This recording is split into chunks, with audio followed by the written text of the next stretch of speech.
ప్రార్థన చేసుకుందామండి.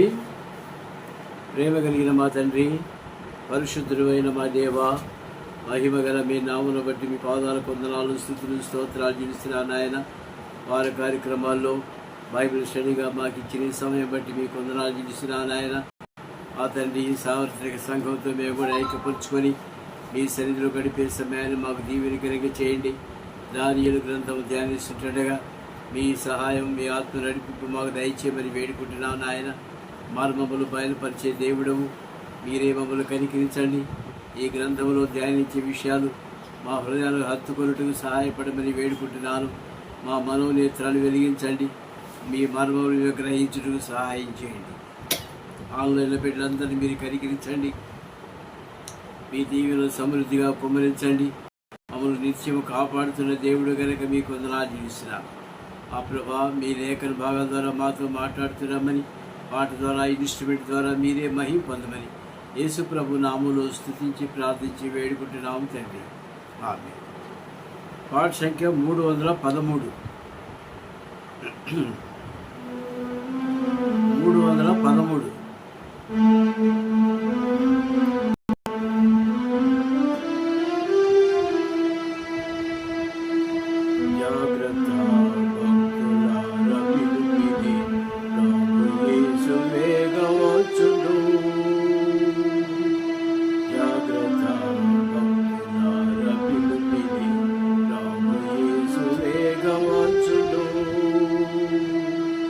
వందనం హోసన్నా, వందనం హోసన్నా, రాజాధిరాజు వచ్చును, రాజాధిరాజు వచ్చును. వినుమార్భాటము ఘోరాధ్వనియు, ప్రధాన దూత శబ్దము. వినుమార్భాటము ఘోరాధ్వనియు, ప్రధాన దూత శబ్దము. జాగ్రత్త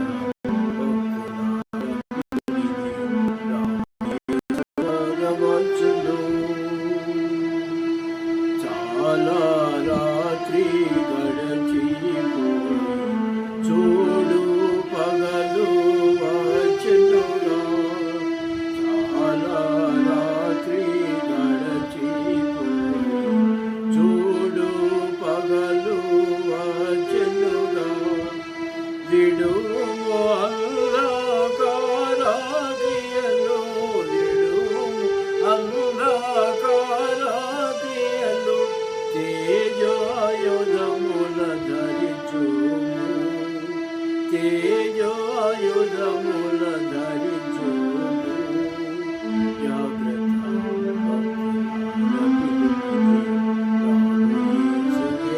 వచ్చును, జాగ్రత్త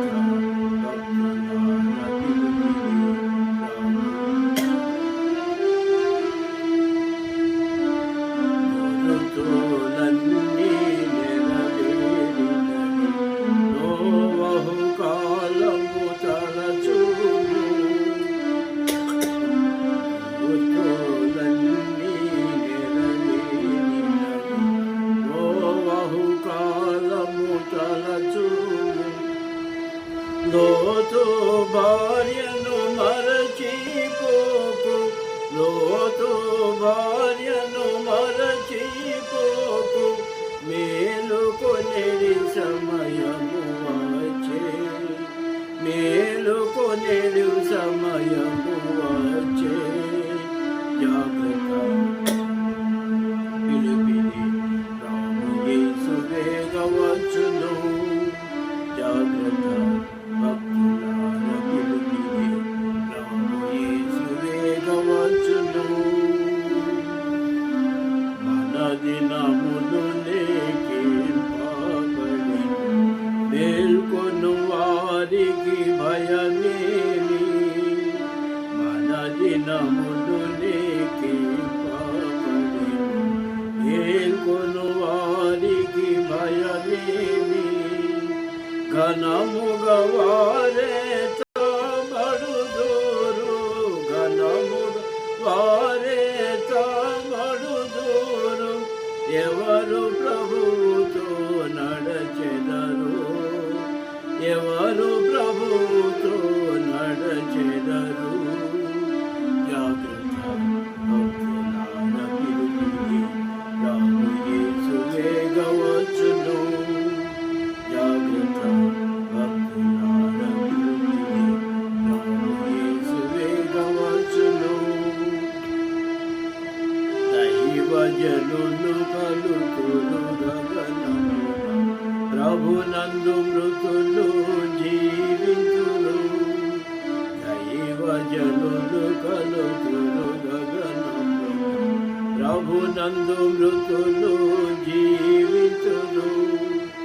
మేఘమునందు ఎల్లరు చేరి, మేఘమునందు ఎల్లరు చేరి, అచటనే ప్రభుని గాంతురు, అచటనే ప్రభుని గాంతురు. జాగ్రత్త భక్తులార పిలుపుని రాము యేసు వేగవచ్చును. జాగ్రత్త భక్తులార పిలుపుని రాము యేసు వేగవచ్చును. క్రియలను బట్టి ప్రతిఫలమిచ్చు విజయుని దాని పొందెదరు. క్రియలను బట్టి ప్రతిఫలమిచ్చు విజయుని దాని పొందెదరు. ప్రీతిగా పలుకును ప్రభువే మనతో, ప్రీతిగా పలుకును ప్రభువే మనతో, నావనియు నీవే అనుచు, నావనియు నీవే అనుచు. జాగ్రత్త భక్తులార పిలుపుని రాము యేసు వేగవచ్చును. వందనము హోసన్నా, వందనము హోసన్నా. రాజాదిరాజు వచ్చును, రాజాదిరాజు వచ్చును. విను మార్భాటము భూరాజనియు, ప్రధాన దూత శబ్దము. విను మార్భాటము భూరాజనియు, ప్రధాన దూత శబ్దము. జాగ్రత్త భక్తులార పిలుపుని రాము యేసు వేగవచ్చును. జాగ్రత్త భక్తులార పిలుపుని రాము యేసు వేగవచ్చును.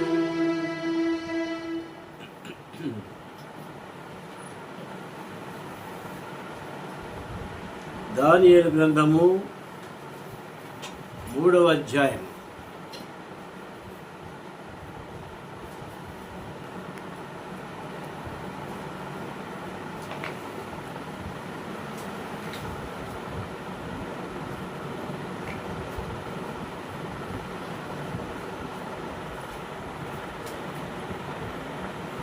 దానియేలు గ్రంథము 3వ అధ్యాయము మొదటి 3 వచనాలు చదువుకుందామండి.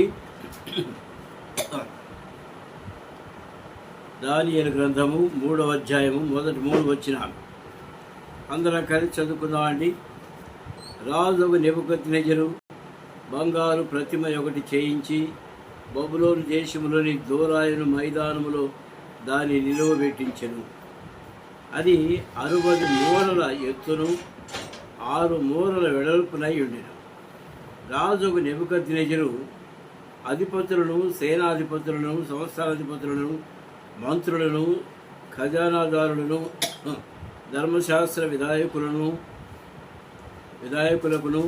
న్యాయాధిపతులకును, సంస్థానములలో ఆధిక్యం వహించిన వారిని సమకూర్చుటకు రాజుకు నెబుకద్నెజరు నిలువబెట్టించిన ప్రతిమ యొక్క ప్రతిష్టకు రప్పించుటకు దూతలను పంపగా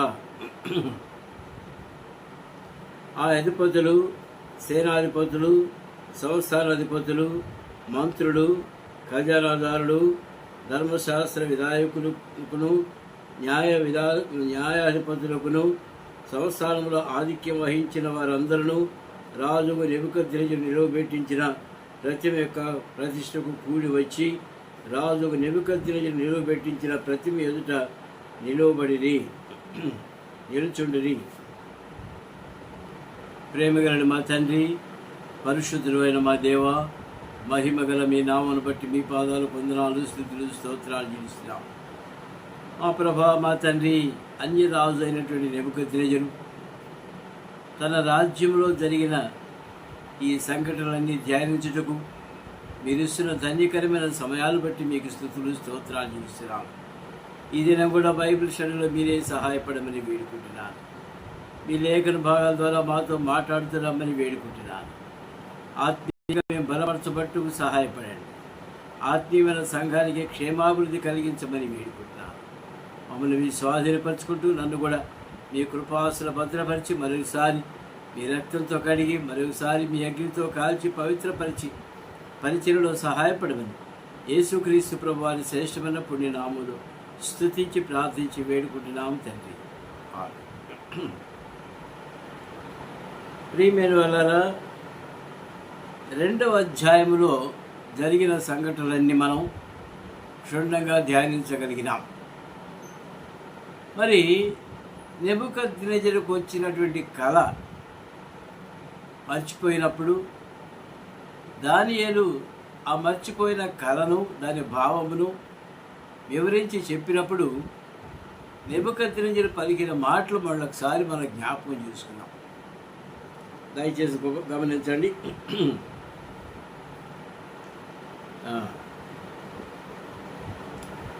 2వ అధ్యాయము 46వ వచనం.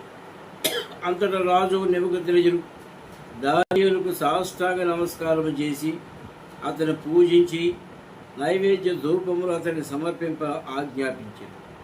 మరియు రాజు, ఈ మర్మమును బయలుపరచుటకు నీవు సమర్థుడవైతివే. నీ దేవుడు దేవతలకు దేవుడును రాజులకు ప్రభువును మర్మములు బయలుపరచుటకు పరచువాడనై ఉన్నాడని దానియేలుకు ప్రత్యుత్తరం ఇచ్చాను. ఇన్ని మాటలు మాట్లాడాడు. ఎవరి గురించి? జీవము గల దేవుని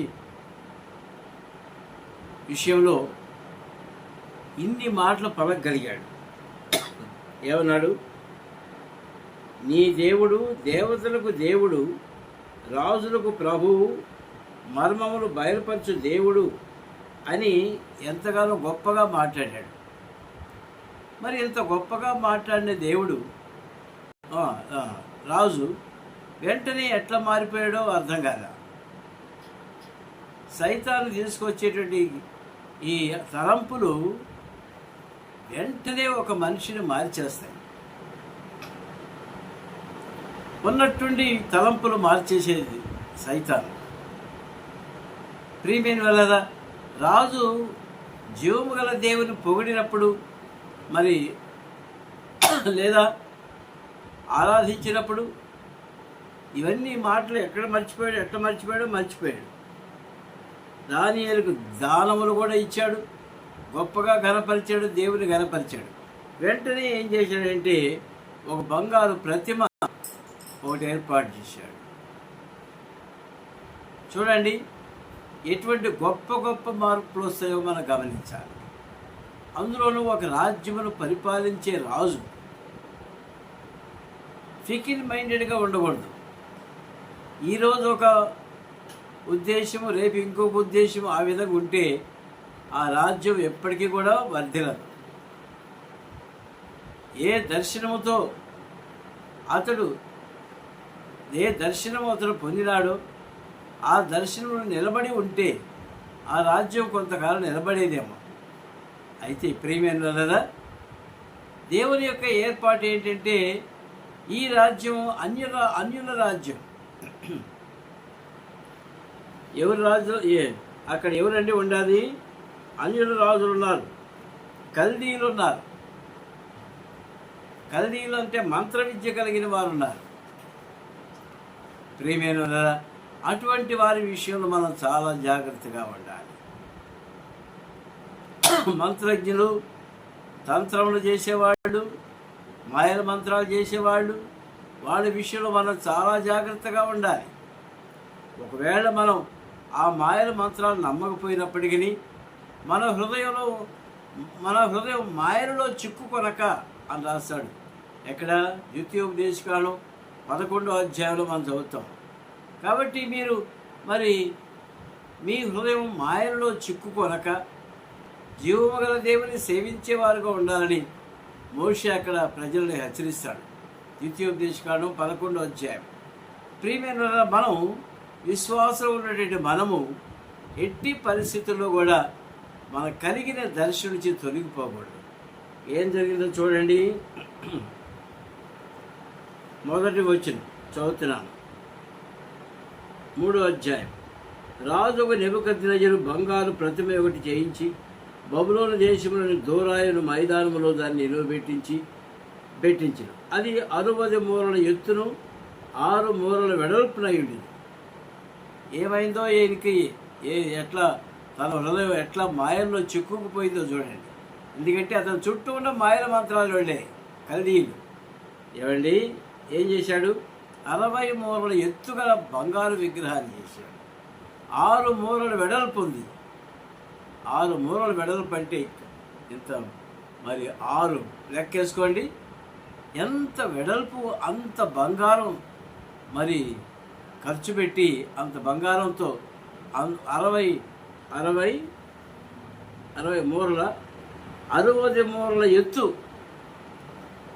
చాలా పెద్ద విగ్రహం. 60 అడుగులు అనుకుంటున్నాను నేను. 60 మూరల ఎత్తు 1.5 వేసుకున్నా కూడా, ఒక మూర 1.5 అడుగు వేసుకున్నా కూడా ఎంత అయిందండి? 60 ఒక 30 90 అడుగుల ఎత్తున్నటువంటి ఆ విగ్రహాన్ని పెట్టాడు. చూడండి. తర్వాత ఏమన్నాడు? ఈ బంగారము అనేది, ఈ విగ్రహం అనేది లేఖనాల ప్రకారమే ఈ నెబుకద్నెజరు దాన్ని చేయించినట్టుగా మనం గమనించండి. దయచేసి చూడండి. ప్రకటన గ్రంథము 13వ అధ్యాయం. ప్రకటన గ్రంథము 13వ అధ్యాయము 14-15 వచనాలు కలిసి నేను చదువుతున్నాను. దయచేసి గమనించండి. ప్రకటన గ్రంథము 13వ అధ్యాయము 14-15 వచనాలు చదువుతున్నాను. 13 కూడా చదువుతున్నాను. అది ఆకాశం నుండి భూమికి మనుషుల ఎదుట అగ్ని దిగి వచ్చినట్టుగా గొప్ప సూచన చేయుచున్నది. ఏమండి? కత్తి దెబ్బ తినియు బ్రతికిన ఈ క్రూర మృగమునకు ప్రతిమను చేయవలని అది భూనివాసులతో చెప్పుచు ఏం చేయాలంటున్నాడు? ప్రతిమను ఏర్పాటు చేయండి అంటున్నాడు. హెచ్చరిస్తున్నాడు మనుషుల్ని. ఆ మృగము చేయుటకు తనకి ఇవ్వబడిన సూచనల వలన భూనివాసులు మోసపుచ్చుచున్నది. ఎవరు? అపవాది. భూనివాసులు మోసం పుచ్చి ఒక ప్రతిమను తయారు చేయమని మానవులను హెచ్చరిస్తుంది. ఇంకా చూద్దాం. మరియు ఆ మృగము యొక్క ప్రతిమ మాట్లాడినట్లును, ఆ మృగము యొక్క ప్రతిమకు నమస్కారం చేయని వారిని హతము చేయనట్లును, ఆ మృగం యొక్క ప్రతిమకు ప్రాణం ఇచ్చుటకై దానికి అధికారం ఇవ్వబడెను. చూశారండి? ఆ మృగం మాట్లాడేదిగా ఉందంట. దానికి అందరూ నమస్కారం చేయాలంట. ఏమండి? నమస్కారం చేయకపోతే ఏమవుద్ది? ఆ మాట 16వ వచనం. కాగా కొద్దివారు కానీ, గొప్పవారు కానీ, ధనికులు కానీ, దరిద్రులు కానీ, స్వతంత్రులు కానీ, దాసులు కానీ అందరూ తమ కుడి చేతి మీదనైనను తమ నొసటి ఎందైనను ముద్ర వేయించుకున్నట్లును, ఆ ముద్ర అనగా ఆ మృగము పేరైనను దాని పేరిట సంఖ్యను గలవాడు తప్ప క్రయ విక్రయములు చేయుటకు మరి ఎవరికి అధికారం లేకున్నట్లును అది వారిని బలవంతము చేయించున్నది. ఏమండి? ప్రతిమ ఒకటి పెట్టారు. ఆ ప్రతిమకి అందరూ సాగిలు పడాలి. ఇంకోటి ఏంటంటే, ఆ ప్రతిమ పేరట ఒక సంఖ్య తయారు చేశారు. ఆ సంఖ్య మీరు అందరికీ వినుంటారు, 666. ఆ నంబరు ఆ సంఖ్య నుదుటి మీదనన్నా కానీ కుడి చేతి మీద కానీ వేసుకున్న వాళ్ళకే క్రయ విక్రయములకు అవకాశం ఉంటుంది. ప్రతిమ అనేది సాతాను యొక్క తలంపు కనుక మహాశ్రమల కాలంలో ఇటువంటివి మనం చూడవలసి వస్తుంది. దేవుని స్తోత్రం. ఎవరైతే క్రీస్తు ప్రభువునందు నిద్రించి ఆయన రాకడ సమయంలో ఎత్తపడతారో ఈ శోధనలు ఈ ఈ ఈ యొక్క ఇటువంటి ఈ పరిస్థితులు రావు. ఎవరైతే రక్షణ లేకుండా ఉంటారో ఆయన రాకడ సమయంలో వారికి ఈ శ్రమలు వస్తాయి. ఏమండి, ముద్ర వేసుకుంటేనే కిలో పంచదార ఇస్తాండి, ఆ ముద్ర ఉంటేనే 10 కిలోలు బియ్యం వస్తారు. ముద్ర లేకుండా మనకి ఏది రాదు. ఇదంతా అపవాది చేసి వచ్చేటటువంటి తలంపులని మనం గ్రహించాలి. కనుక అటువంటి దానికే దానియేలు గ్రంథంలో ముందుగానే ప్రవచించబడింది. ఏమని? ఆ ప్రతిమకు అందరిని పిలిచాడు. 60 మూరల ఎత్తు, 6 మూరల వెడల్పు, అనగా 90 అడుగులు ఎత్తు, 18 అడుగుల వెడల్పు ఉండే విగ్రహం తయారు చేశారు.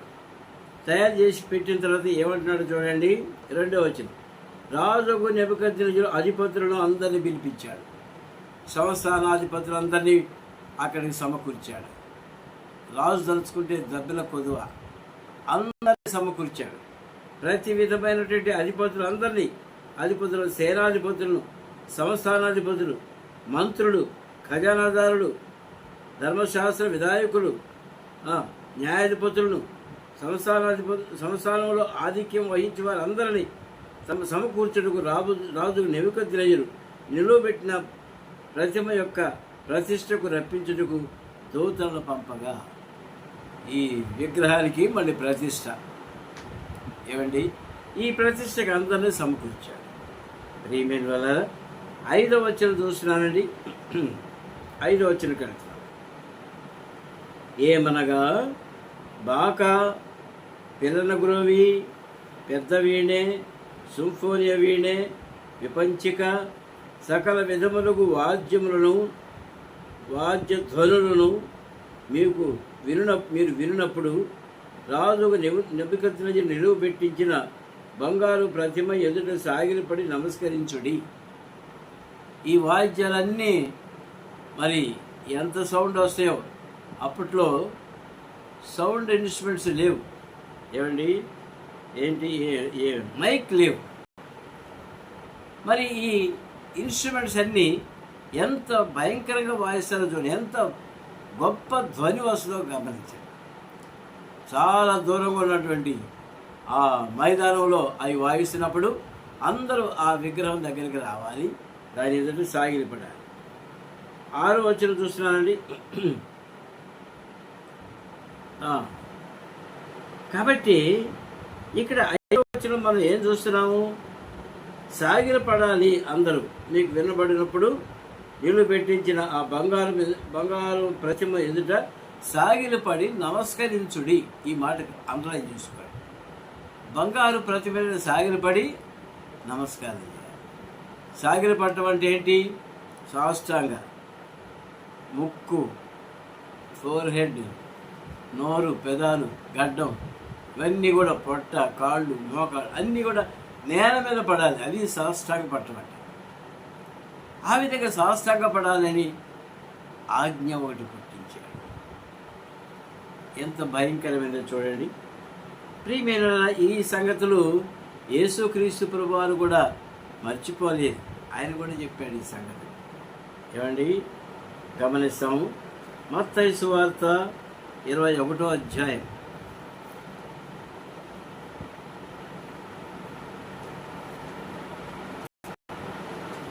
మత్తయి సువార్త 21వ అధ్యాయము, మత్తయి సువార్త 24వ అధ్యాయము.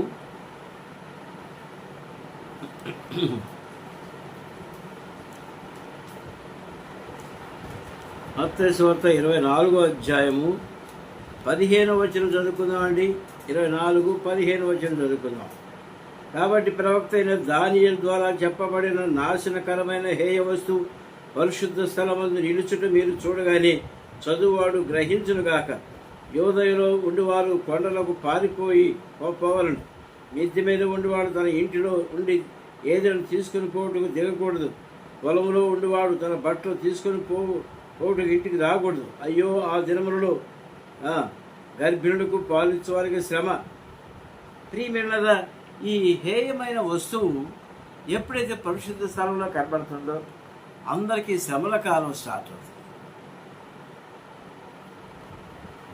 ఏమండి, దానియేలు గ్రంథం యేసు ప్రభు వారు రెఫర్ చేశారు ఇక్కడ కదండి. దానియేలు ద్వారా చెప్పబడిన నాశనకరమైన హేయ వస్తువు. ఇంకా 9వ అధ్యాయంలో కూడా ఇదే అంశం రిపీట్ అవుతుంది. అప్పుడు ఇంకా చూస్తాం. అపవిత్రమైన జంతువు పరిశుద్ధ స్థలంలో మరి నిలవబట్టం అనేది ముందు ఇంకా చూస్తాం. ప్రస్తుతానికి ప్రతిమూషానికి చూస్తున్నాం. కాబట్టి ప్రియమైన ఈ విధంగా విగ్రహానికి సాగిలపడాలని ఒక ఆర్డర్ పుట్టించాడు. ఒక మాట చూద్దామండి. 2వ తిమోతి రాసిన పత్రిక 2వ తిమోతి రాసిన పత్రిక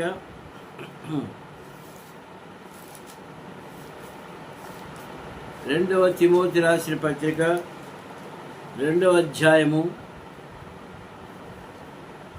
4వ వచనం చదువుతున్నానండి. 4వ వచనం. సైనికుడు ఎవడనో యుద్ధంలోకి పోయినప్పుడు తను దండులో చేర్చుకునేవాళ్ళని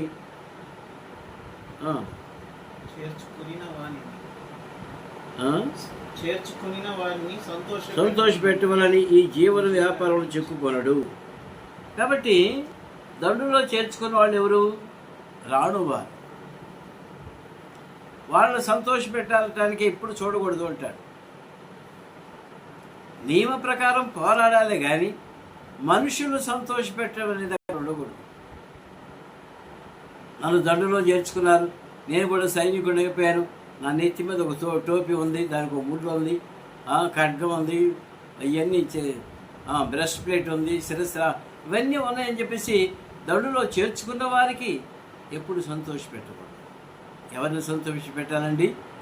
మన జీవము గల దేవుడైన మన ప్రభువును మనం సంతోషపెట్టేవారు ఉండాలి. ఏమండి, ఆ విధంగా మనుషులు సంతోషపెట్టే వాళ్ళమైతే ఈ జీవన వ్యాపారంలో చిక్కుకొని అందరికలాగానే మనకు కూడా మరణం సంతృప్తిపోతుంది. కనుక ప్రియమైన అటువంటి విషయంలో మనం చాలా జాగ్రత్తగా ఉండే ప్రభువును గణపరిచేవాళ్ళం ఉండాలి. ఒకవేళ సాగిలపడమని చెప్పినా కూడా మనం ఆ ప్రతిపిదను మనలాంటి వాళ్ళు సాగిల పడకూడదు. 6వ వచనం చదువుతున్నారండి. 6. సాగిలపడి నమస్కరింపని వాడెవడో వాడు మండుచున్న అగ్నికుండంలో తక్షణమే వేయబడును.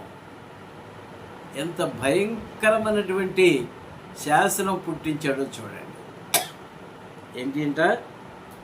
ఎవరైతే సాగిలపడకుండా నమస్కరింపకుండా ఉంటాడో వాడు మండుచున్న అగ్నికుండంలో తక్షణమే వేయబడును.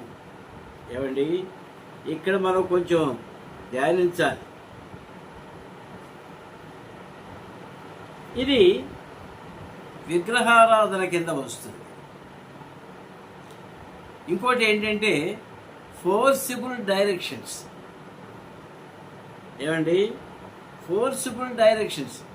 నువ్వు తప్పకుండా విగ్రహాన్ని మొక్కి తీరాలి, సాగిలి పడాలి అనేటువంటి ఆజ్ఞ ఒకటి పుట్టించింది. మన ఆప్షన్ కొరకు వదిలేలా. ఇది అన్య రాజుల కాలంలో ఈ విధంగా జరుగుతూ వచ్చింది. ఏమండి, అన్య రాజుల కాలంలో ఎప్పటి నుంచి వచ్చింది? ఇది నెబుకద్నెజరు నుంచి వచ్చింది. తర్వాత రోమా సామ్రాజ్యంలో కూడా వచ్చింది.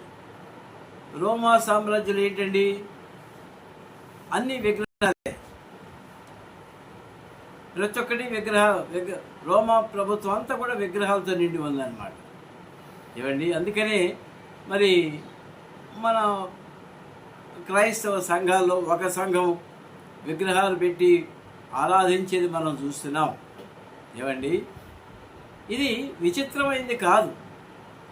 అయితే విడిచిపెట్టవలసినటువంటిది. అటువంటి విగ్రహారాధన అనేది మన దగ్గరికి రాకూడదు. ఇందాక 2 తిమోతి పత్రికలో ఒక మాట చదివాను కదా, మనుషులను సంతోషపెట్టకూడదు. అలాగనే రాజు చెప్పాడు కదా అని ఆయన సంతోషపెట్టేదానికి దాని ఎదురు సాగిలపడకూడదు. ఏమండి, రోమా ప్రభుత్వం అట్లే చేసింది. తర్వాత జపనీస్ కూడా అట్లే చేస్తూ ఉన్నారు. వాళ్ళదేంటి, షింటో స్ట్రైన్స్. జపాన్ దేశస్తులు షింటో స్ట్రైన్స్ అని పెట్టుకొని వాటి ఎదుట వాళ్ళు సాగిలపడి నమస్కరిస్తున్నారు. తర్వాత సోవియట్ రష్యా కూడా ఏం చేస్తుందంట, వెనరేషన్ ఆఫ్ లెనిన్ విగ్రహం పెట్టుకొని వాళ్ళు పూజ చేస్తుంటారు. సోవియట్ రష్యా వాళ్ళు. ఏమండి, ఈ విధంగా మరి విగ్రహాలు ఆ విధంగా పెట్టుకొని వాటికి పూజించడం సాగిలపట్టడం అనేది విశ్వాసకి తగదు. ప్రభు ఏం చెప్పాడు, పైన ఆకాశం అందే కానీ, క్రింద భూమి అందే కానీ, భూమి కింద నిండా నీళ్ళందే కానీ, ఏ స్వరూపము కానీ విగ్రహం కానీ దాన్ని నువ్వు విగ్రహంగా చేసుకోకూడదు, దానికి నమస్కరింపకూడదు, దాని ఎదుట సాగిలపడకూడదు. నీ దేవుడని యెహోవాను నేనే దేవుడను అని చెప్పాడు. భవిష్యత్తు ఏం చెప్పాడు, ఐ యామ్, నేను ఉన్నవాడను అని దేవుడినై ఉన్నాను.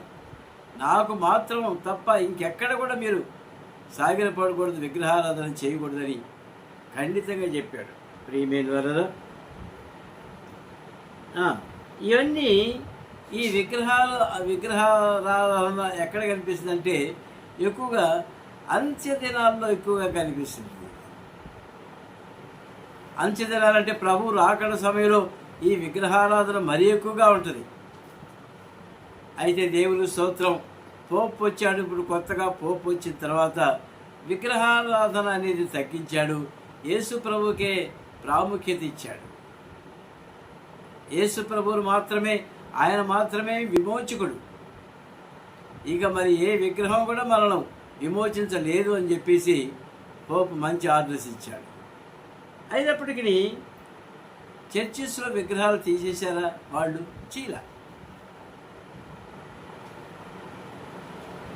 కాబట్టి ప్రియమైన లేదా ఇవన్నీ మరి ఇందాక మనం చదువుకున్నాం కదా, ప్రకటన గ్రంథంలో కూడా చదువుకున్నాం.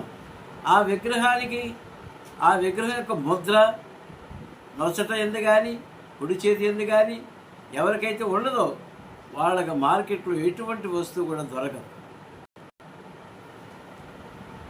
ప్రియమైన కదా, ఆ దినాల్లో విగ్రహాలు చేశారు వాళ్ళు. ఒజిమాండియోస్ అని ఒక విగ్రహం తయారు చేశారు. నిరంకుశ ప్రభు అతను. అయితే అతను ఆ నిరంకుశత్వం అనేది, ఆ క్రూరత్వం అనేది కళ్ళల్లో, ముఖంలో స్పష్టంగా కనిపిస్తుంది. అటువంటి విగ్రహం ఆ శిల్పం ఆ దినంలో తయారు చేశారు. కొన్ని వందల సంవత్సరాల తర్వాత ఆ విగ్రహం శిథిలావస్థకు వెళ్ళిపోయిన తర్వాత ఏమండి, సముద్రపు ఒడ్డున ఇసుకలో సగం పూడుకుపోయి ఇసుకలో సగం కనిపిస్తున్నాడు.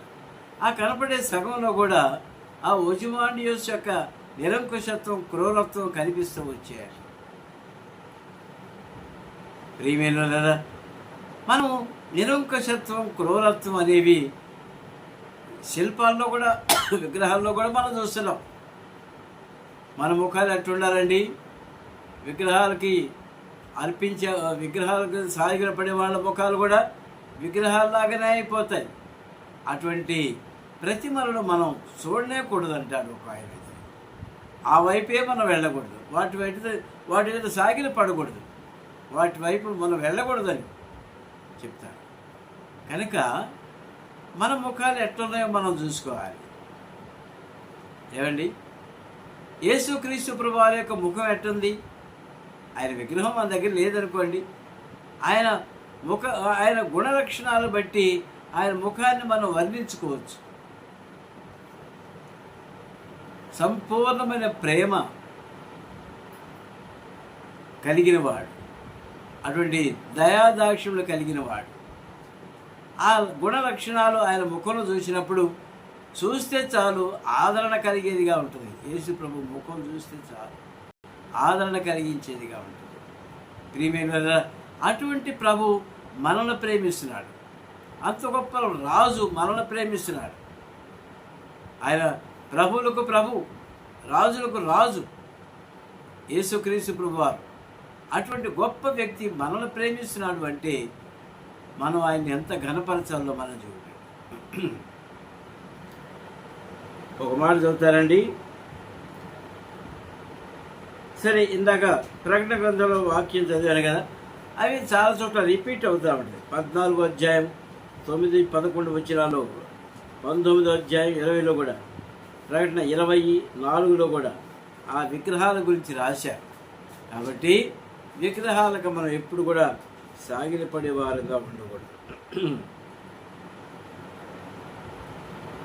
ఇదంతా విగ్రహాలను పూజించాలని చెప్పేదంతా సాతాను యొక్క ప్రేరేపణ. అంతేగాని సాతానుడు మనుషుల హృదయాలను ప్రేరేపించి ఆ రీతిగా విగ్రహాలను ఏర్పాటు చేస్తున్నారు. 7వ వచనం చదువుతున్నానండి. సకల జనులకు బాకా, పిల్లల గురవి, పెద్ద వీణ, సింఫోనియ వీణ, విపంచిక, సకల విధములకు వాద్య ధ్వనులు వినబడగా ఆ జనులను దేశస్థులను ఆయా భాషలు మాట్లాడు వారిని సాగిలపడి రాజుకు నెబుకద్నెజరు నిలువబెట్టించిన బంగారు ప్రతిమకు నమస్కారం చేసింది. ఏమండి, రాజు డైరెక్షన్ కదా, ఆ విధంగా చేశారు. 8వ వచనం చదువుతున్నాను. ఆ సమయం ముందు కల్దీలలో కొందరు ముఖ్యులు వచ్చి యూదుల పైన కొండెములను చెప్పి రాజుకు నెబుకద్నెజరు దగ్గర ఇలాగ మనవి చేసిరి, రాజు చిరకాలము జీవించునుగాక. ఎవరండి? రాజు దగ్గర రిపోర్ట్ చేయడానికి వచ్చారు. ఎవరు వాళ్ళు? కల్దీయులు అంటే మంత్ర విద్య కలిగిన వాళ్ళు, విగ్రహారాధికులు, తంత్రగొట్లు. వీళ్ళు వచ్చి రాజుకు నెబుకద్నెజరుకు ఒక రిపోర్ట్ ఇచ్చారు. ఏమిచ్చారండి? కొండెములు. ఏమండి, ఏం చేశారు వాళ్ళు? కొందరు ముఖ్యులు వచ్చి యూదుల కొండెములు చెప్పి రాజుకు నెబుకద్నెజరు ఇలాగ మన కొండెములు. ప్రియమైన వల్ల ఈ కొండెములు చెప్పేవారు చాలా చోట్ల కలిసే ఉంటారు మనతో. ఇది మరి విశ్వాసులకు మనకు ఇది తగదు. ఒకవేళ నిజమైన విషయాలు ఉన్నప్పటికీ కొండెముల్లాగా మనం చెప్పకూడదు. ఒకవేళ నువ్వు ఏదైనా కళ్ళతో చూసినప్పటికీ అది కొండెములుగా చెప్పకూడదు. ప్రభు చూసుకుంటాడు. ఆయన ఈ కొండెములు చెప్పేవారు వచ్చి ఏం చేశారంటే, కల్దీయులు వీళ్ళు ఇప్పటి నుంచి కాదు చేసేది. హామాన్ జ్ఞాపకం చేసుకోనండి. ఎస్తేరు గ్రంథంలో హామాన్ కూడా కల్దీయుడే. ఏం చేశాడు హామాన్? ఏం చేశాడండి? యూదులందరూ చంపేమన్నాడు. కారణం ఏంటి? హామాన్ వచ్చేటప్పుడు రాజ దర్బార్లో ప్రవేశించే ముందు గేట్ దగ్గర హామాను కూర్చొని ఉంటాడు. హామాన్ గారు మొర్దెకై కూర్చొని ఉంటాడు. హామాన్ వచ్చినప్పుడు అందరూ లేచి నమస్కారం చేస్తారు హామానికి. మొర్దెకై మాత్రం లేవడు, నమస్కారం చేయడు. ఇది హామానికి పెద్ద అవమానకరంగా అయిపోయింది. ఈ అవమానము, ఈ అసూయ, యూదుల పట్ల ఉన్న అసూయ ఎంతవరకు పోయిందంటే హామాన్లో వీళ్ళందరినీ చంపేసేయమని ఒక ఆర్డర్ పుట్టించాడు. 200 మణుగులు 2000 మణుగులు వెండి తూచి ఇచ్చేశారు. ఒక ఆజ్ఞ ఆ సంవత్సరం అంతట్లో ప్రకటించాలని. ఏమైందండి? యూదులు చంపాల్సిన వాడు హామానుకు మొర్దెకైకు చేసిన ఆ ఉరికొయ్య మీద హామాన్నే ఉరి తీయాల్సి వచ్చింది. కాబట్టి దేవుని బిడ్డలకు వ్యతిరేకంగా ఎవరు ఏం చేసినా కూడా వాళ్ళు వర్ధిల్లరు. ఈ మధ్య రాజకీయాల్లో కూడా మతం అనేది వస్తుంది. మతం అనేది రానియకూడదు. మంది మతం కాదు, విశ్వాసం మంది. ప్రభు నమ్ముకున్న విశ్వాసంలో సాగిపోతున్నాం. క్రైస్తవ మతం అనేది లేదు, మనదంతా విశ్వాసమే. జీవము గల దేవుని మనం నమ్ముకున్నాము. ఆయన ద్వారా సంఘములు స్థాపించబడుతున్నాయి, సంఘంలో ఆరాధిస్తున్నాం. ప్రభు వచ్చినప్పుడు మనం కలుసుకుని ఆయనతో వెళతాం. ఇది మన నిరీక్షణ, విశ్వాసము, నిరీక్షణ, ప్రేమ. కనుక ప్రియమైన నిరీక్షణ కలిగి మనం జీవించే వారంగా ఉన్నప్పుడు ఈ కల్దీయులు ఏం చేసినా కూడా వాళ్ళు వర్ధిల్లరు. ఇంకొక వచనం చూస్తున్నానండి, 10వ వచనం. రాజా తాము ఒక కట్టడ నియమించింది, అయిదనగా బాకాను, పిల్లల గురవి, పెద్దవిన ఇవన్నీ వాయించినప్పుడు ఈ శబ్దములు వినువాడు సాగిలపడి ఆ బంగారు ప్రతిమకు నమస్కారం చేయవలెను. ఇది వీరు పుట్టించిన ఆజ్ఞ. సాగిలపడి నమస్కరింపిన వాడెవడో వాడు మండుచున్న అగ్నిగుండంలో వేయబడును. రాజా తాము షడ్రకు, మేషకు, అబేద్నెగో అను వారు ముగ్గురు యూదులను బబులోను దేశంలోని రాజకారులను విచారించడానికి నియమించిందని. ఆ మనుషులు తమరి ఆజ్ఞను లక్ష్య పెట్టలేదు, తమరి దేవతలను పూజించట్లేదు, తమను నిలవబెట్టించిన బంగారు ప్రతిమ నమస్కరించట్లేదు లేదు అని చెప్పారు. కొండెమని చెప్పారు. ఏం చేసినా కూడా దానియేలు ఫ్రెండ్స్ మీదకే చుట్టుకుంటారు. ఏమండి, వీళ్ళు వచ్చి ఏం చేశారు? రాజ సంస్థానంలో విచారణకర్తలుగా నియమించాడు ఆ ముగ్గురిని. దానియేలు మీద చెప్పలా ఈసారి, ఎందుకంటే అందరికీ అధికారం అయిపోయాడు. అధికారం మీద చెప్పినా కూడా నెమ్మది ఒప్పుకోకపోవచ్చు. కాబట్టి ఈ ముగ్గురి మీద చెప్తే మన మీద వాళ్ళు పెత్తనం చేయటం ఏందిరా? మన కల్దీయులు, వాళ్ళు యూదులు ఏంటి మన మీద అధికారం చేసేది? వాళ్ళ మీద సాడీలు చెప్పి అగ్నిగుండంలో పడవేయమంటని చెప్పడానికి ప్లాన్ చేశాడు. మిగతా భాగం మనం తర్వాత ధ్యానిస్తాం. దేవుడు తన లేఖని భాగాన్ని దీవించింది కాక. ప్రేమికులను మా తండ్రి, పరిశుద్ధులను మా దేవ, మీ ఘనమైన నామములు వందనాలు, స్తుతులు, స్తోత్రాలు చెల్లిస్తున్నాను నాయన. మీరు ఇచ్చిన లేఖన భాగాలు బట్టి వందనాలు. మా ప్రభా, మా తండ్రి, కడవరి దినాల్లో రాబోయే శ్రమల కాలం మాకు జ్ఞాపకం చేశారు. జాగ్రత్త భక్తులారా మీరు హెచ్చరించారు. మా ప్రభా, మా తండ్రి, ఈ లోకంలో ఎదురయ్యేటువంటి సమస్యల విషయంలో మేము స్థిరంగా నిలబడి మా విశ్వాసం కాపాడుకున్నట్టుకు మాకు సహాయం చేయండి. మా తండ్రి, మాకు అన్ని విషయాల్లో మీ దీవెనలు దయచేయండి. మీ నడిపింపు మాకు దయచేయండి. మీ శక్తిని, బలమును మాకు అనుగ్రహించండి. మా విశ్వాసాన్ని బలపరిచి స్థిరపరచండి. మీ రాకడ కొరకు ఎదురు చూచే బిడ్డలుగా ఉన్నట్టుకు సహాయపడండి. మా తండ్రి, ఎక్కడ కూడా మరి ఎటువంటి అధికారాలకు మేము లోబడకుండా మీ అధికారానికి లోబడి మిమ్మల్ని మాత్రం సేవించే భాగ్యం మాకు దయచేయమని వేడుకుంటున్నాం. మనుషులను సంతోషపెట్టేది మాలో లేకుండా చేయండి. మిమ్మల్ని మాత్రమే సంతోషపెట్టేదాన్ని, మిమ్మల్ని ఘనపరిచేది మాకు నేర్పించమని వేడుకుంటున్నాం. ధ్యానించిన లేఖన భాగాలు బట్టి వందనాలు. ఆశీర్వదించండి, ఫలింపులోకి తీసుకురండి. యేసు ప్రభు నామములో స్తుతించి ప్రార్థించి వేడుకుంటున్నాము తండ్రి. మన తండ్రి అయిన దేవుని యొక్క మహిమ, యేసుక్రీస్తు ప్రభువానికి కృప, పరిశుద్ధాత్మ దేవుని యొక్క అన్యోన్య సహవాసం నిరంతరము మనతో ఉండి నడిపించిన గాక. Amen. Praise lord, all of you.